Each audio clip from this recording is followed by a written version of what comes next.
Hello, listeners. This is Kat, and welcome back to Put Your Hands Up Podfics. This is the continuation of Spirit. This will be part 13, chapter 13, entitled Sister. Weeks pass. Izuku's eyes are still glowing and his hair is still blue, so he knows Oboro isn't gone. But the ghost hasn't appeared since Izuku saw All for One, and it's making him anxious. School is going as normally as it possibly can, given everything that's happened to their class this year. The League hasn't shown themselves since All for One was thrown in Tartarus, but Izuku knows they're not gone. Not for good. Class 1A takes their hero provisional license exams, which they all pass. Izuku's excited to have his license, even though he's still worried about Oboro. In class, they're told to pick work studies. Izuku wants to work with ectoplasm again, but the hero isn't taking students busy with helping agencies track down the League using his clones. He and Hitoshi end up choosing Aizawa, who will keep working with them on their quirkless combat. Izashi isn't available to help. He's helping lead the UA investigation into the training camp attack and the USJ. Katsuki and Shoto are both interning with the new #1 hero Endeavor, which makes Izuku's stomach twist. He and Shoto haven't talked about it since the sports festival, but he hasn't forgotten the things his friend told him about his father. It plays back in Izuku's mind when he thinks about his friend spending multiple days with his father. A few weeks into their work study, Aizawa sends Izuku and Hitoshi on patrol. They're supposed to walk through the neighborhood and practice observations. Aizawa wants them to memorize the neighborhood streets and signs, and wants them to become familiar with it so they could walk it blindfolded. They're about to do the first pass around the neighborhood when Izuku sees a very disturbed-looking ghost hovering over an alley. It's a man who appears to be perpetually screaming, although no sound is coming out. Izuku walks over to the alley, startled when he sees a frightened little girl at the edge of the alley. "Hey there," Izuku says softly, kneeling down in front of her while Hitoshi scans the alley. "My name is Phantom, and this is Siren. We're UA Hero students. What's your name?" "Eri," she says softly, wringing her hands together. She's covered in bandages and wearing a hospital gown, and Izuku has a very, very bad feeling about the situation. That feeling only intensifies when she leans in, grabbing Izuku's arm and looking at him desperately. "Help me, please," she whispers, and Izuku shares an anxious look with Hitoshi. "Eri, come here," a new voice says, and Izuku is suddenly overrun by ghosts in his vision. He looks up through the cacophony of spirits to see a man at the end of the alley walking towards them. Izuku can tell instantly this guy is bad news, especially given the noise coming from the ghosts around him. "Who are you?" Hitoshi asks calmly, and Izuku feels a flash of relief remembering how Hitoshi's quirk works. The man smiles and replies, "I'm Eri's dad." "Turn around and go back where you came from," Hitoshi says firmly, using his quirk on the man to brainwash him. "You will not remember us, or where Eri went." Izuku's relieved as the man turns around and he scoops up Eri and runs. He's not exactly sure what's going on here, but his mind is only painting a very sad picture about the little girl in his arms. "Eraser, it's Siren," Hitoshi says as he and Izuku run down the street. "We have a situation. Phantom picked up a kid. Something weird is going on." They manage to make it to the police station on the corner, relieved that Aizawa made them memorize the layout of the neighborhood. Hitoshi opens the door of the station, and Izuku rushes in with Eri, both of them anxious that the man from before will start following them. They rush up to the information desk where a police officer is stationed, looking up at the three of them and taking in Eri's trembling form and Izuku's odd appearance. "Officer," Izuku calls, keeping Eri clutched to his chest.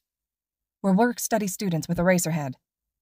Hitoshi explains the situation briefly, and the officer nods, telling them Eraserhead will have their location and will be there soon. The officers lead Hitoshi and Izuku to a room on the side, Eri curled up in Izuku's lap on a couch in the room with Hitoshi sitting next to them. "Hey, you're safe now," Izuku says to her. "We're at the police station, and there's a pro-hero coming to help you." Eri looks up at Izuku with big eyes, and he realizes that the ghost who was hovering over her in the alley is gone. She looks up at them both, with a watery smile. "Thank you," she says softly, "for saving me. That man, he hurt me a lot." "Well, he can't hurt you now," Hitoshi says calmly. "He can't hurt you ever again, Eri." Eri leans against Izuku, exhausted. Izuku puts his arms around her, and they sit in silence for a few minutes. Eventually, Aizawa walks in, looking out of breath, eyes locking on the three of them and looking worriedly at Eri. "Eri, this is my dad," Izuku says gently. "His name is Shota Aizawa, and he's the pro-hero Eraserhead. He's going to help you now, okay?" Eri looks at Aizawa, who kneels down in front of her with a gentle smile. Izuku has a flashback to when he had first met his dad, when he was just a bit younger than Eri, endlessly grateful for his dad's gentleness. Eri, we're going to ask you some questions. Would that be all right? She nods, shifting so she's looking at Aizawa. Who was the man in the alley? Aizawa asked calmly. The one Phantom and Siren saved you from. His name is Chisaki Kai, Eri says, and Izuku watches Aizawa's eyes widen slightly, obviously recognizing the name. He's a really bad man. Izuku listens to his dad ask Eri questions, sharing a horrified look with Hitoshi. Chisaki Kai turns out to be a Yakuza villain going under the alias Overhaul, someone the pros had been tracking for a while. Eri had been tortured, her body used to make bullets for years. My quirk is a curse, Eri sniffs, sounding terribly sad. And I'm a bad girl, that's why he hurts me. Hitoshi blanches. Izuku balls his hands into fists, and Aizawa reaches his hand out to gently take Eri's hand. No, honey, Aizawa says gently. You're not bad, and you're not cursed. Chisaki is the bad one, and you're never going back to him again. We're going to protect you now. Eri's eyes well with tears, and she suddenly flings herself at Aizawa, sobbing into his shoulder. Izuku watches as his dad soothes her expertly, picking her up and rubbing her back, murmuring quietly to her. Izuku and Hitoshi don't say anything, both of them still a little flustered with the whole incident. Izuku thinks about Overhaul, the villain from the alley, and his stomach twists. He won't let that guy come anywhere near Eri, not ever again. After a long talk with the police, Namuri comes to pick up Hitoshi, looking at Eri with sad eyes. Hizashi comes to, quietly introducing himself to Eri and making her laugh. It's decided that due to circumstances, Eri should come to UA, both to protect her from Overhaul, and where she can learn to use her quirk safely. But where will I sleep? She asks quietly, holding onto Izuku's hand as they head out to the police car that's going to take them to UA. With us, Hizashi beams as they pile into the car. Izuku there, you know him as Phantom. He'll be your big brother, and Shota and we'll take care of you, kiddo. Izuku looks shyly up at Izuku, who takes her hand in his own. He remembers how helpful Oboro was when Izuku was a child, and he's determined to be that support system for Eri now. The car ride back to the apartment is quiet, mostly Aizawa and Hizashi talking in quiet murmurs in the front. Phantom? Eri asks, Izuku looking down at her and squeezing her hand. Why are your eyes like that? Izuku smiles at her, knowing he must look a little bit unsettling. It's part of my quirk.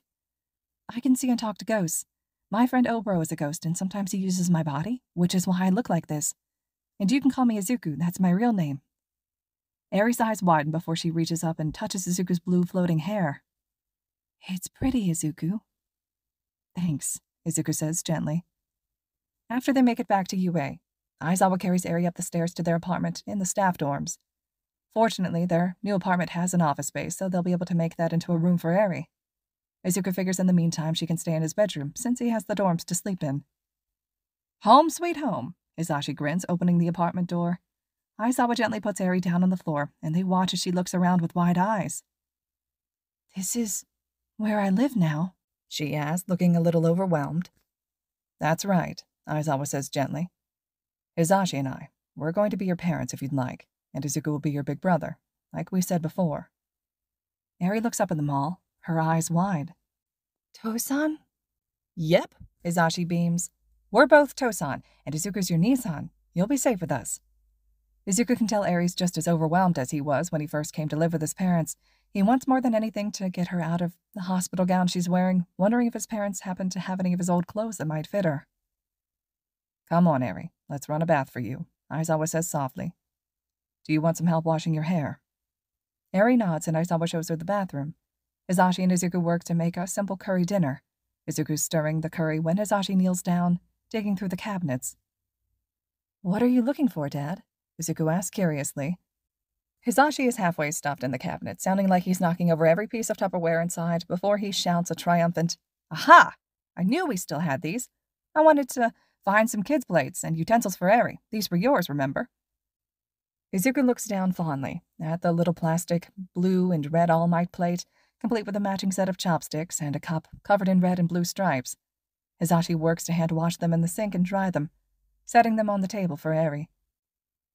A little while later, Eri comes back out with damp hair and in one of Izuku's old t-shirts, long enough on her to be a dress. She looks a bit lost, like she doesn't know what to do. but Aizawa gently ushers her towards the table.